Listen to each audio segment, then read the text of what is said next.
हमारी आत्मा को, अंतर आत्मा को जगाने की जो आपने बात कही है, एक दिया, हमारे अंदर ऑयल तैयार है, मतलब फ्यूल तैयार है, हमारी आत्मा में वो करोड़ों सूर्यों की शक्ति भी है। आपने सबको वरदान भी दिए, पावर भी दिया, उनको सब दिया, लेकिन वो आत्मा उसको एक दिया को जलाए नहीं रखती, उसका दिया बार बार बुझ जाता है। ये काम, क्रोध, लोभ, मोह, अहंकार, दुनियावी चीज़ों में, भौतिक चीज़ों में, उनके विचारों में, उनके ख्यालों में। तो उस दिए को जगाने के लिए हम कंटिन्यूस और क्या प्रोसेस करें? एक तो निरंतर जितना हो सके, यहाँ तो गीता में भी बोला निरंतर कर्म योगी। ठीक है।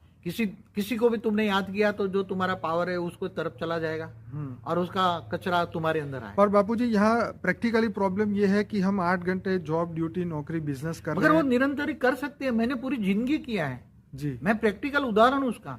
जी। नहीं तो मैं इतना ज्ञान नहीं, आत्मा में जो वेद की आत्मा है ना, हाँ जी। उसके अंदर तो ज्ञान भी इतना रिकॉर्ड पड़ा है ओके। कि जैसे भी आत्मस्वरूप की स्थिति हो जाए ना, तो उसको ये जो मैं ज्ञान देता हूँ, ज्ञान इमर्ज होना शुरू हो जाए। मैं प्रैक्टिकल जीता जाता इंसान हूँ, जी, मैं मनुष्य अवतार में हूँ, जी मगर मैंने जो प्रैक्टिकल अनुभव किए वो आपको बता रहा हूँ।